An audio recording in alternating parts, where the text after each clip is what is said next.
मैंने आज जो है वो मैं आपको गायब हाथी के बारे में बताऊंगा। अब इसमें ये जो बदलीपुर की टीम है, इस टीम का नाम है आधापुर। क्या नाम है इस टीम का? आधापुर। इसके जो मेन कैरेक्टर, जो मुख्य चरित्र जो है इनके, वो है किट्टी। है ना? किट्टी जो है वो 16 साल की 11वीं क्लास में पढ़ती है। वो उसमें जोश भी है और होश भी है। और किट्टी के लिए कुछ भी इम्पॉसिबल मतलब हाँ, कुछ भी चीज उसके लिए कठिन नहीं है। अब दूसरा जो कैरेक्टर है वो है अदरक। वो 15 साल का है और उसने कक्षा 7वीं के बाद उसने स्कूल छोड़ दिया है। आप तो ऐसा नहीं करोगे ना? नहीं पढ़ोगे आगे। और वो 1 नंबर का जुगाड़ू है। जुगाड़ू मतलब और अदरक के पास तरकीबों की भरमार है। जैसे तरकीब क्या तरकीब, किस तरह की तरकीब हो सकती है? जुगाड़ू में किस तरह की तरकीब हो सकती है? जैसे ये टेबल है, ठीक है, टेबल है, इसकी एक टांग टूट गई है, तो कैसे करोगे इसको? और फिर जो तीसरा कैरेक्टर है वो है तारा, जिसकी उम्र है 12 साल है और वो कक्षा 7 में पढ़ती है। और जानकारी की वो चलती फिरती किताब है, मतलब उसके पास जानकारी का पूरा भंडार है। लेकिन उसकी एक विशेषता है कि वो कभी झूठ नहीं बोलती। आप लोग झूठ बोलते हो? हैं? कभी कभी बोल देते हैं। हाँ, और ये तीनों बदलीपुर में रहते हैं। बदलीपुर गांव है। इनकी जो टीम है उसका नाम है आधापुर टीम, है ना? और इन तीनों को जासूसी करने का बहुत शौक है। ये हमने जो आपको पहले नाटक कराए थे खजाने का नक्शा, उसमें आप सब ये देख ही चुके हो। और जब बदलीपुर में कुछ भी होता है तो ये तीनों वहां पहुंच जाते हैं उस गुत्थी को सुलझाने के लिए। और तीनों ने जो टीम बनाई है उसका नाम क्या बोला मैंने अभी? अब ये जो इसकी जो कहानी है वो शुरू करते हैं हम। उसमें विवेक नाम का एक लड़का है। ये जो गायब हाथी जो नाटक या जो भी कहानी कहती है उसमें वो अपने रंग रूप से बिल्कुल भी खुश नहीं है। क्यों? क्योंकि वो थोड़ा सा मोटा है और उसके बाल भी जो है वो इतने अच्छे नहीं है। फिर वो जो है कांच में देख करके अपने आप को बहुत दुखी महसूस करता रहता है कि मैं कितना मोटा हूँ, मेरे बाल भी अच्छे नहीं है, मेरी शक्ल भी अच्छी नहीं है। और एक नया जो कैरेक्टर इसमें आया है विवेक के बाद इन नाटकों में जो है वो है खूबीलाल। वो एक महावत है। महावत मतलब क्या होता है पता है आपको? क्या होता है? हाँ, हाथी चलाता मतलब सवारी चलाता है या हाथी को जो रखता है ना?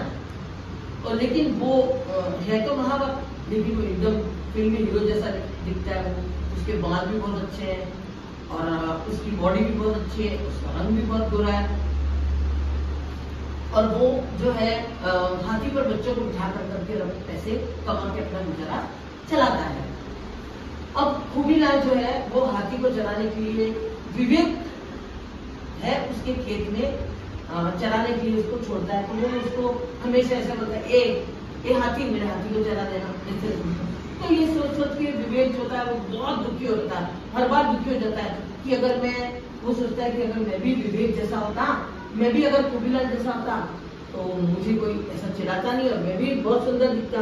तो ये सोच करके वो अधिकतर खुश दुखी होता रहता है। और वो ये कहता है कि देखो खूबीलाल कितना खुश रहता है, उसको सब पसंद भी करते हैं, मुझे कोई पसंद नहीं करता। ये बातें सोच कर वो हमेशा उदास ही रहता था। अब एक दिन क्या होता है, खूबीलाल जो रोता वो आधापुर जो टीम है उनकी, उसके पास आता है। वो पूछते क्यों रो रहा है भाई, क्यों रो रहा है? तो वो बोलता है कि मेरा हाथी जो सुबह चलाने के लिए मैंने दिया था, रोज तो अपने आप आ जाता था, लेकिन वो आज आया ही नहीं है। तो वो कहते हैं अरे हाथी कैसे गुम हो सकता है, इतना बड़ा हाथी कैसे गुम हो रहा है? तो वो कहते हैं मैं रोज हाथी के खेत में छोड़ने जाता हूँ। तो अदरक पूछता है कि हाथी के खेत में मतलब? अरे वो है ना विवेक।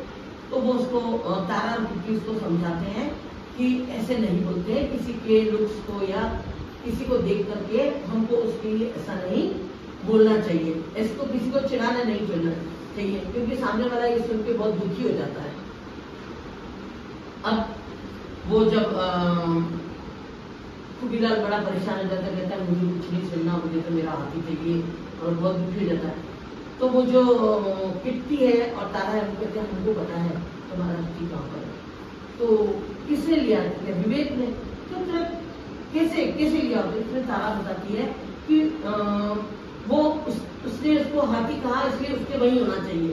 तो वो कहते हैं अच्छा चलो। फिर वो उसके विवेक के घर जाते हैं कि वो रहा विवेक, ऐसे करके उसके पास जाते हैं, उसको पूछते हैं कि भाई मेरा तुमने इसका हाथी कहाँ रखा है और कहाँ छुपा दिया इसका हाथी? तो वो कहते हैं नहीं हमको तो नहीं पता है, मुझे तो नहीं पता है कि कहाँ है, चले जाओ यहाँ से। ऐसे करता है और इतने में जैसे जो चोरी करता है या झूठ बोलता है तो उसकी घबराहट नहीं जाती है, घबराहट हो जाती है, पसीना आने लग जाते हैं।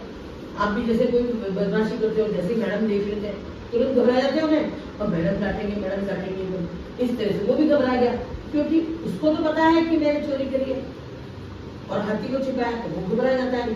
तो वो उसको पूछते हैं घबराओ मत, बताओ। वो भागने लगता है तो उसको पकड़ लेते हैं कि भाई बताओ हाथी कहाँ पर है, तुमने क्यों किया ऐसा? तो फिर वो बताता है कि मैं ये बिलाल मुझको ऐसे बोलता रहता है हाथी। तो मैंने जो है मैंने ये सोचा कि मैं उसकी तरह खुश तो नहीं रह सकता क्योंकि उसकी तरह सुंदर नहीं हूँ, लेकिन उसका हाथी मैंने छुपा लिया तो मेरी तरह दुखी तो हो सकता है, ये करके मैंने उसको छुपाया। तारा किट्टी और तीनों को समझाते हैं कि ये जो बात है वो गलत है, किसी के लुक्स को देख करके और अपने आप को छोटा नहीं समझने का, अपने गुणों की वजह से हमको वो देखने का है, लुक्स नहीं देखने के। और वो उसको समझाते हैं जो तारा है और किट्टी वो आपस में बात करते हैं देखो इसके भी तो चश्मा है, लेकिन क्या मैं उसको देख करके चश्मे पहन लूं क्या? मैं जैसी हूँ, तारा कहती है मैं जैसी हूँ मैं तो वैसी ही हूँ। अब ये तो आपके बच्चों जो है कहानी जो आपको बताई थी ये आपको बता दी। अब आप ये बताओ कि क्या आपको खूबीलाल की तरह बनना चाहिए?